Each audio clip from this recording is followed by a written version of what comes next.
ऐका ना, यंदाच्या माऊलींच्या वारीत 2 मोठे बदल झालेत. आपण सगळेच दरवर्षी माऊलींची वारी पाहतो. लाखो वारकरी, टाळ मृदुंगाचा गजर आणि ज्ञानोबा तुकारामचा जयघोष. पण यंदाची वारी जरा वेगळी असणार आहे, कारण यंदा माऊलींच्या पालखीसाठी एकदम नवीन आणि आधुनिक रथ तयार करण्यात आलाय. आधी जो चांदीचा रथ होता ना, तो तब्बल 2.5 टन वजनाचा होता.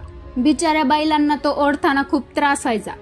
म्हणून यावेळी हा विचार करून रथाचं वजन थेट 1 टनाने कमी करण्यात आले. आता हा रथ साधारण 1.5 टनाचा असेल. फक्त वजनच कमी केलं नाही बरं का, तर रथाची उंचीही थोडी कमी केली आहे. त्यामुळे तो जास्त सुरक्षित आणि सहज ओढता येणार आहे. आणखी एक भारी गोष्ट म्हणजे या रथावर तब्बल 8 CCTV कॅमेरे बसवले जाणार आहेत, म्हणजे सुरक्षाही वाढणार. रथावर सुंदर चांदीची कलाकुसर, गरुड, हनुमान, सूर्य आणि माऊलींची अप्रतिम मूर्ती असणार आहे. म्हणजे रथ दिसायलाही एकदम देखणा असणार. आता दुसरी महत्वाची गोष्ट, बऱ्याच जणांना वाटतंय की तुकाराम मुंढे यांनी वारीसाठी नवीन कायदा काढलाय, पण तसं अजिबात नाही. त्यांनी नवीन कायदा केलेला नाही, पण वारकऱ्यांच्या तब्येतीसाठी कडक नियम लागू केलेत.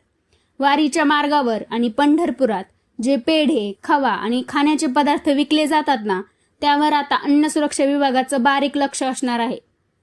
जर कुणी भेसळ करून लोकांच्या जीवाशी खेळताना सापडलं तर त्याचा माल जागेवरच जप्त होईल आणि थेट गुन्हाही दाखल होणार. मला तर हा निर्णय खूप योग्य वाटतो, कारण लाखो लोक वारीला येतात. अशा वेळी त्यांच्या श्रद्धेबरोबर त्यांच्या तब्येतीचीही काळजी घेणं तितकंच महत्त्वाचं आहे. वारकऱ्यांच्या सोयीसाठी आणि सुरक्षेसाठी असे बदल दरवर्षी व्हायला हवेत का?